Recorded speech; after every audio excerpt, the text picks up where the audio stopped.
Halo sahabat Nusantara TV dimanapun berada, selamat datang di Nusantara TV, channel yang akan menyajikan berita terupdate seputar perkembangan IKN Nusantara, spesial untuk Anda.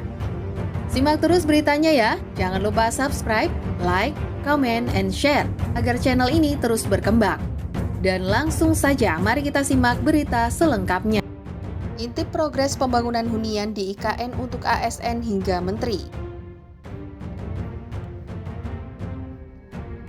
Kementerian Pekerjaan Umum dan Perumahan Rakyat (PUPR) mendorong pembangunan perumahan di kawasan Ibu Kota Negara IKN Nusantara yang akan digunakan untuk tempat tinggal pekerja konstruksi ASN, Polri, hingga jabatan menteri. Direktur Jenderal Perumahan Kementerian PUPR Iwan Supriyanto bilang, pihaknya memiliki 3 proyek pembangunan hunian di IKN dengan total anggaran mencapai 10,5 triliun rupiah. Jadi yang diamanatkan kepada Ditjen Perumahan ada 3. Pertama, ada rusun pekerja konstruksi 22 tower dengan fasilitas penunjang lengkap untuk 10.000 hingga 16 orang. Kata Iwan dalam rapat dengar pendapat bersama Komisi 5 DPR RI. Pada Rabu 14 Juni 2023. Dia menjelaskan, hunian pekerja konstruksi HPK di IKN telah selesai dibangun pada Maret 2023 lalu. Kini, hunian pekerja konstruksi telah ditempati oleh 4.000 tenaga kerja di kawasan inti pusat pemerintahan KIPP IKN. Adapun hunian pekerja konstruksi dibangun secara multi-years contract 2022-2023 sebanyak 22 tower atau 1.072 unit. Adapun nilai anggaran pembangunan sebesar 596,52 miliar rupiah, di mana alokasi anggaran pada 2023 sebesar 124,9 miliar rupiah. Menunggu audit pembayaran yang dilakukan BPKP. Semoga dalam 1 minggu ke depan bisa dibayar, ujarnya. Sebagai informasi, pembangunan rusun hunian pekerja konstruksi tersebut telah dimulai sejak 29 Agustus 2022. Adapun proses pengerjaannya dilaksanakan oleh PT Wijaya Karya Bangunan Gedung TBK, PT Adikarya Persero Tbk KSO.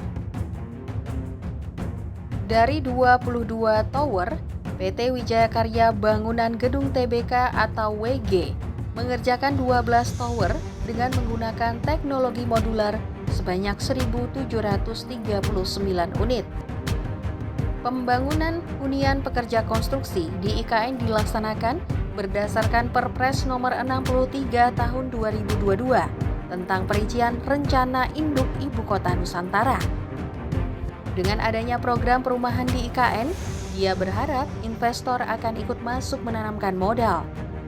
Diharapkan juga akan masuk sejumlah investor, misalnya para pengembang perumahan, untuk berinvestasi dalam penyediaan hunian layak bagi masyarakat, ujarnya. Proyek selanjutnya adalah pembangunan rumah tapak menteri yang dilaksanakan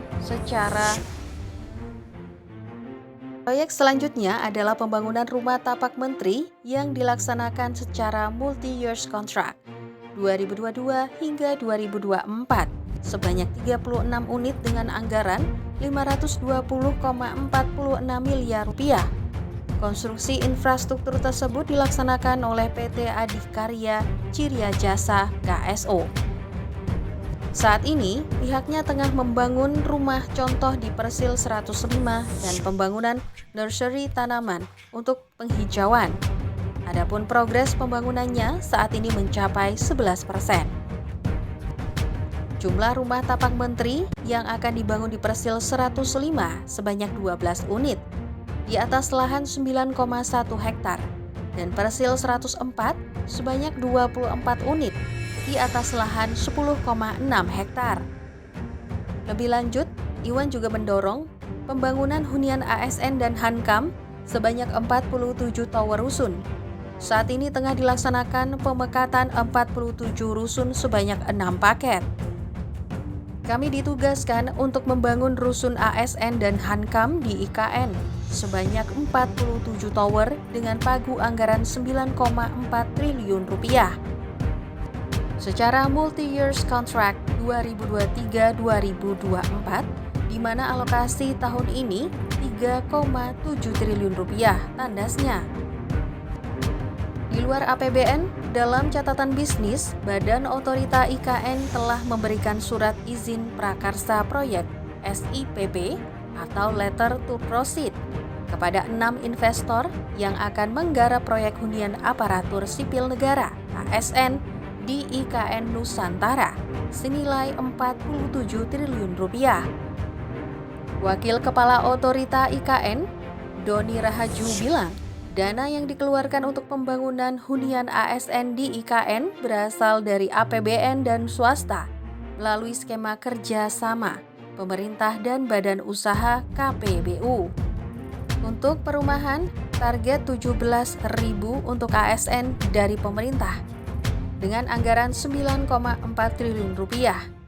Ada 5 perusahaan yang sudah mendapatkan izin prinsip. 5 perusahaan yang mulai menanamkan modalnya, yakni PT Summarecon Agung Tbk. Perusahaan tersebut akan mulai membangun 6 menara rumah susun senilai 1,67 triliun rupiah. Kemudian ada Konsorsium Nusantara, CCFG Corp, dan PT Reed Johnson Brunswick Nusantara dengan investasi sebesar 30,8 triliun rupiah untuk membangun 60 menara rusun.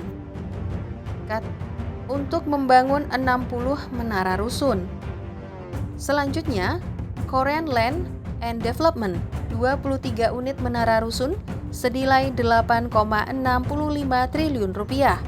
Konsorsium PT Perintis Trinity Property Tbk. Trinity menanamkan modal 1,8 triliun rupiah untuk mengerjakan 7 tower dan PT Nindya Karya Persero mengucurkan investasi 1,42 triliun rupiah untuk membangun 8 tower. Sementara itu, satu investor lainnya belum dapat diungkap ke publik. Namun, Doni menyebut investor tersebut kemungkinan merupakan konsorsium lokal dan asing. Adapun, dia menjelaskan akumulasi total investasi dari 6 perusahaan tersebut mencapai 47 triliun rupiah.